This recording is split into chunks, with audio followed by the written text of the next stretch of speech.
Hello everyone, आज हम आपको 10th क्लास का इकोनॉमिक्स का चैप्टर फर्स्ट विकास पढ़ेंगे, डेवलपमेंट। तो सबसे पहले हम बात करते हैं विकास की। विकास होता क्या है? मनुष्य की इच्छाओं आकांक्षाओं को उपलब्ध कराने के लिए नए संसाधनों को उपलब्ध करवाना, इसी को विकास कहा जाता है। वैसे तो संयुक्त राष्ट्र संघ के द्वारा विकास की डेवलपमेंट की कोई स्पष्ट डेफिनेशन नहीं है, फिर भी विकास के अलग अलग मायने होते हैं, जैसे आर्थिक विकास होना, सामाजिक विकास होना, नैतिक विकास होना। तो विकास की कोई स्पष्ट डेफिनेशन नहीं है। तो अगर हम बात करें इंडिया की बात करें, इंडिया में विकास की बात करें तो भारत जब आज़ाद हुआ था, आज़ाद होने के बाद भारत के जो देसी राजा थे उनमें से कुछ एक के पास ही टेलीफोन होते थे, कुछ एक राजाओं के पास ही टेलीफोन होते थे। आज वर्तमान में अगर हम बात करें तो वर्तमान में बच्चे बच्चे के पास मोबाइल फोन है और ये एक टेक्नोलॉजी का ही पार्ट है। तो जब से लेकर अब तक विकास होना, यही एक विकास की श्रेणी में आता है। तो विकास की जो प्रक्रिया होती है वो निरंतर चलने वाली होती है, बदलती रहती है। अगर हम रामायण के रावण की बात करें तो रावण ने पहले कहा था कि मैं ऐसी टेक्नोलॉजी बनाऊंगा कि आग से तो धुआं नहीं निकलेगी और मैं ऊपर आसमान में लोहे को उड़ाऊंगा। तो उस समय लोगों को ये सुनना बड़ा अजीब सा लगता था, लेकिन आज हम वर्तमान में जनरेशन की अगर बात करें तो ऐसी टेक्नोलॉजी संभव है, विज्ञान ने ऐसी टेक्नोलॉजी बनाई है कि आज रसोई गैस को देख लो, उसमें से धुआं नहीं निकलती। और इसके अलावा जो हमारे वायुयान हैं, जहाज है, एरोप्लेन है, रॉकेट है, ये लोहे के रूप में बहुत सारे लोहा होता है, काफी वजन होता है और ये आसमान में उड़ते हैं। तो ये क्या है? ये भी टेक्नोलॉजी है और ये विकास की प्रक्रिया है। तो सबसे पहले हम बात करते हैं विकास की श्रेणियों की। जो देश में जो विकास होता है वो उसके पार्ट होते हैं। तो सबसे पहले देखिए, एक तो होता है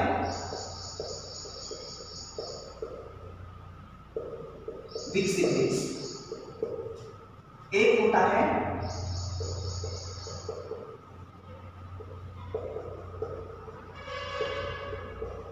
विकासशील देश और एक होता है अल्पविकसित देश।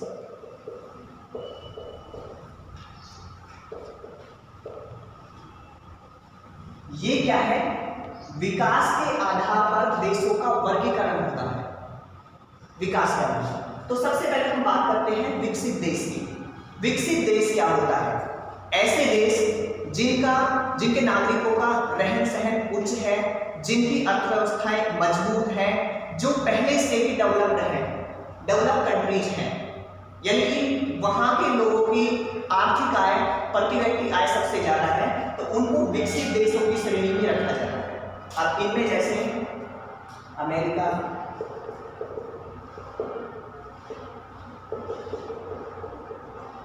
ब्रिटेन, फ्रांस, रूस,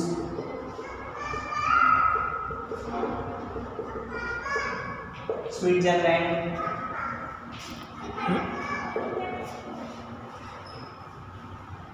जापान, जर्मनी, ऑस्ट्रेलिया, नॉर्वे और स्वीडन आदि देश विकसित देशों की श्रेणी में आते हैं। यहाँ के नागरिकों का रहन सहन बहुत ही अच्छा है और ये इकोनॉमिक क्षेत्र में, अर्थव्यवस्था के क्षेत्र में सब देशों से आगे हैं। दूसरा हम बात करते हैं विकासशील देशों की। विकासशील देशों का जो रहन सहन है, जो वहाँ की अर्थव्यवस्था है, वो औसत वाली है। यहाँ पर ना ज़्यादा अमीर रहते हैं, ना ज़्यादा गरीब रहते हैं। तो इनकी अर्थव्यवस्था इतनी मजबूत नहीं होती, लेकिन फिर भी इनमें जैसे भारत हुआ, चीन, भारत और चीन, इसके अलावा दक्षिण अफ्रीका, न्यूजीलैंड,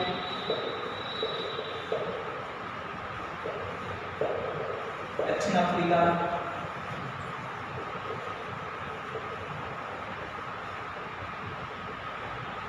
न्यूजीलैंड,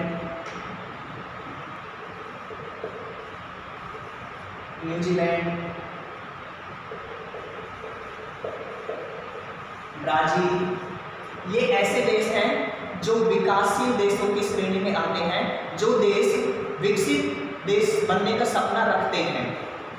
इनकी इकोनॉमिक कंडीशन काफ़ी अच्छी है वैसे तो, लेकिन यहाँ की अर्थव्यवस्था एवरेज होती है, प्रति व्यक्ति आय नागरिकों की इतनी अच्छी नहीं होती। और ये भारत, चीन, दक्षिण अफ्रीका, ब्राजील, ये ऐसी अर्थव्यवस्था वाले देश हैं जिसकी अर्थव्यवस्था काफ़ी मजबूत है और ये विकसित देश बनने का सपना रखते हैं, लेकिन ये अपनी अर्थव्यवस्था को शो नहीं होने देते हैं, तो इनको विकासशील देश कहते हैं। ये हुई विकासशील और विकसित देशों की दोनों कैटेगरियाँ। अब हम बात करते हैं अल्प विकसित देश की। अल्प विकसित देशों में क्या होता है, यहाँ के नागरिकों का रहन सहन, रोजगार के ढंग या इनकी अर्थव्यवस्था इतनी मजबूत नहीं होती। यहाँ पर लगभग आधे से ज़्यादा गरीब लोग रहते हैं और गरीब लोगों की जो आय होती है वो बहुत ही ना के बराबर होती है और इनकी इतनी विकास दर या इनकी ग्रोथ ज़्यादा नहीं होती। अब इनमें ऐसे देश आते हैं जैसे बांग्लादेश हुआ, अफगानिस्तान,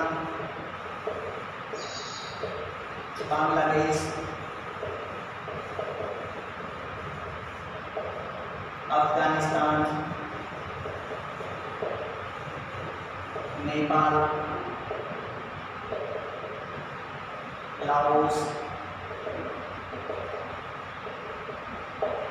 कंबोडिया, ऐसे देश, मतलब इनकी संख्या लगभग 48 के आसपास है। तो ये 48 देशों में लगभग 50% से भी ज़्यादा लोग गरीब लोग हैं। ये अल्प विकसित देशों की श्रेणी में आते हैं, लेस डेवलपिंग कंट्रीज की श्रेणी में आते हैं। यहाँ के नागरिकों की औसत आय उतनी अच्छी नहीं होती।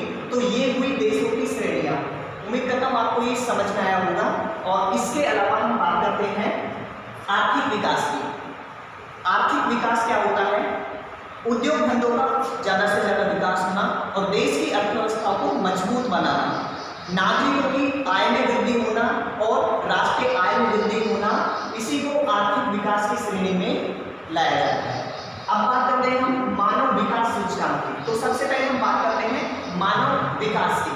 मानव विकास सूचकांक मतलब UNDP, संयुक्त राष्ट्र की एक संस्था है UNDP, United Nation Development programme.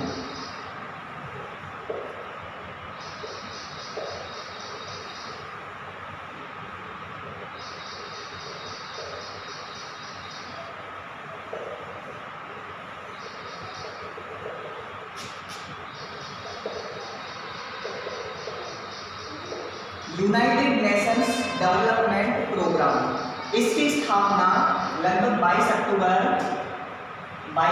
नवंबर 1965 को हुई थी यूनाइटेड नेशंस डेवलपमेंट प्रोग्राम की। इसका काम है मानव विकास को मापकर और मानव विकास के लिए अंक देना, देशों को अंक प्रदान करना। तो इसकी सबसे पहले पेरिस में 1981 में बैठक हुई थी। 1981 में इन्होंने मानव विकास सूचकांक को मापा था और इसके अलावा मानव विकास के आधार पर ही ये रिपोर्ट प्रकाशित करती है। तो इसका काम यूनाइटेड नेशंस डेवलपमेंट प्रोग्राम, इसका काम है मानव विकास को मापना और मानव विकास के मापने के आधार पर उनको मापदंड देना। अब मापदंड में सबसे पहले हम बात करते हैं कि मापदंड में देखा क्या जाता है। तो सबसे पहले हम बात करते हैं औसत आय की।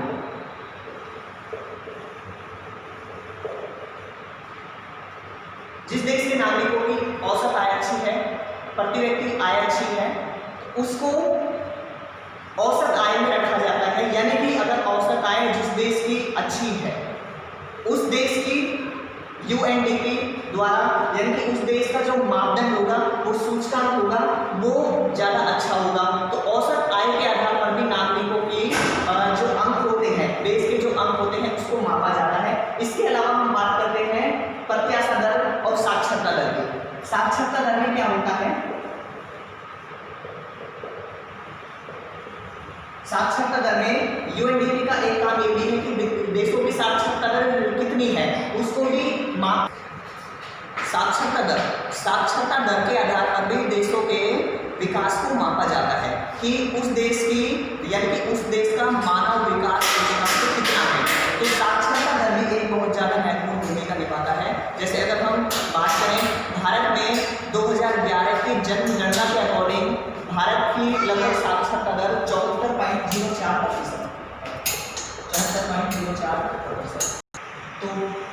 तो भारत की 2011 की जनगणना के अकॉर्डिंग जो साक्षरता दर है वो 74.04% है।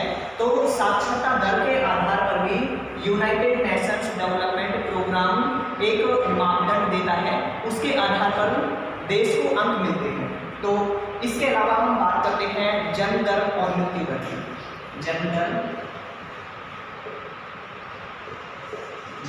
और मृत्यु दर ये भी किसी देश के विकास को जन्म दर और मृत्यु दर ये भी एक देश के विकास को निर्धारित करने में बहुत ज़्यादा महत्वपूर्ण भूमिका निभाती है। जन्म दर होता है जैसे किसी 1000 जीवित बच्चों पर एक वर्ष में 1000 बच्चों पर एक वर्ष में जीवित बच्चों की संख्या को मापना, इसको जन्म दर कहते हैं। और इसके अलावा 1000 बच्चों में से एक साल में पैदा होने वाले बच्चों में से मृत्यु हो जाना, उसको मृत्यु दर कहते हैं। तो ये भी एक देश के विकास को निर्धारित करने में बहुत ज़्यादा महत्वपूर्ण भूमिका निभाती है। इसके अलावा हम बात करते हैं निबल उपस्थिति अनुपात की। निबल उपस्थिति अनुपात। निबल उपस्थिति अनुपात होता क्या है? 6 से 10 वर्ष के जो बच्चे हैं जो स्कूल जाते हैं उनकी संख्या को मापना या उनकी साक्षरता दर को मापना, इसको निबल उपस्थिति अनुपात कहा जाता है। तो ये भी एक देश के विकास को निर्धारित करने में अपनी बहुत ज़्यादा महत्वपूर्ण भूमिका रहते हैं। इसके अलावा हम बात करते हैं ऊर्जा के स्रोतों की। ऊर्जा के स्रोत वर्तमान में जैसे हम बात करें तो वर्तमान में विकास इतनी महत्वपूर्ण भूमिका पे है कि ऊर्जा के स्रोतों की बहुत ज़्यादा महत्वपूर्ण भूमिका है। जो आज वर्तमान में जो विकास है उसमें ऊर्जा का योगदान सबसे ज़्यादा है। तो सबसे पहले हम बात करते हैं ऊर्जा के नवीकरणीय स्रोत एवं अनवीकरणीय स्रोत।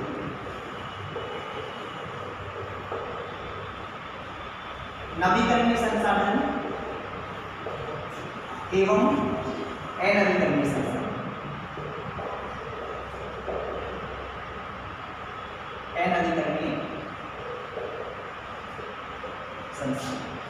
नवीकरणीय संसाधन एवं अनवीकरणीय संसाधन में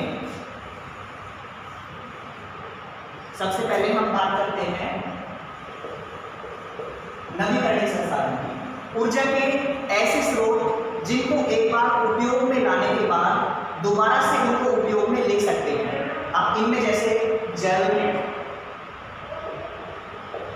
पवन ऊर्जा, सौर ऊर्जा और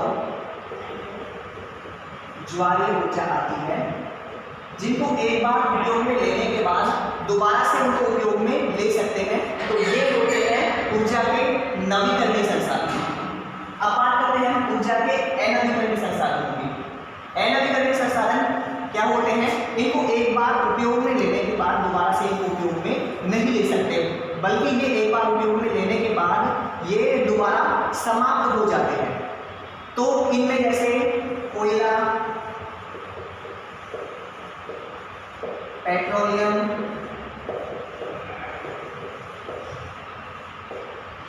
खनिज तेल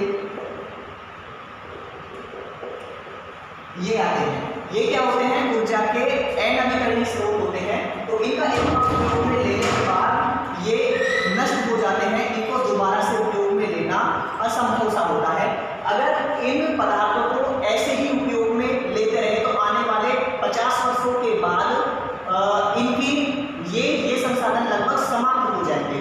तो इनको ऊर्जा के नवीकरणीय और अनवीकरणीय संसाधन के नाम से जाना जाता है। अब हम बात करते हैं धारणीयता की, मतलब विकास कैसा हो। विकास ऐसा हो पर्यावरण को बिना नुकसान पहुंचाए हो। तो पर्यावरण को बिना नुकसान पहुंचाए होने वाला विकास धारणीयता होती है, या सतत पोषणीय विकास भी इसको बोल सकते हैं। सतत पोषणीय विकास, सतत पोषणीय विकास भी इसको कहा जाता है। यानी विकास तो हो लेकिन एनवायरनमेंट को बिना नुकसान पहुंचाए हो, तो इसको क्या कहते हैं? धारणीय कहते हैं, धारणीयता कहते हैं। अगर पर्यावरण का हम सही उपयोग करेंगे तो आने वाली पीढ़ियों को भी इसका फायदा देखने को मिलेगा। अब हम बात करते हैं पर्यावरण प्रदूषण की। एनवायरनमेंट पॉल्यूशन, ये क्या होता है? ये लगातार क्यों बढ़ रहा है? आपने देखा होगा जल प्रदूषण, भूमि प्रदूषण, वायु प्रदूषण या जल प्रदूषण। तो पर्यावरण प्रदूषण के कारण क्या होते हैं? पर्यावरण प्रदूषण के कारण आपने देखा होगा मृदा प्रदूषण, भूमि प्रदूषण, ध्वनि प्रदूषण, वायु प्रदूषण या जल प्रदूषण। इनके कारण क्या होते हैं? तो सबसे पहले हम बात करते हैं जनसंख्या वृद्धि की। आपको पता है भारत जनसंख्या के क्षेत्र में चीन के बाद विश्व के दूसरे नंबर पर आता है, दूसरा स्थान है। तो जनसंख्या वृद्धि के कारण भी, वनों की कटाई के कारण वहां पर लोगों का बसना होता है, तो इससे भी क्या होता है? एनवायरनमेंट को नुकसान पहुंचता है। दूसरा हम बात करते हैं औद्योगिकरण। औद्योगिकरण, ज्यादा से ज्यादा फैक्ट्रियों का स्थापित होना, ज्यादा से ज्यादा उद्योग धंधों का स्थापित होना इस एनवायरनमेंट को नुकसान पहुंचता है। हम बात करते हैं बढ़ती शहरीकरण की प्रवृत्ति। शहरीकरण की प्रवृत्ति यानी गांवों का ज्यादा से ज्यादा विकास होना शहरों की तर्ज पर, इससे भी एनवायरनमेंट को नुकसान पहुंचता है बहुत ज्यादा। इसके अलावा बेरोजगारी, अशिक्षा, अज्ञानता, बेरोजगारी, अशिक्षा, ये बहुत सारे कारण हमारे एनवायरनमेंट को नुकसान देते हैं। तो विकास ऐसा हो जो एनवायरनमेंट को बिना नुकसान पहुंचाए हो।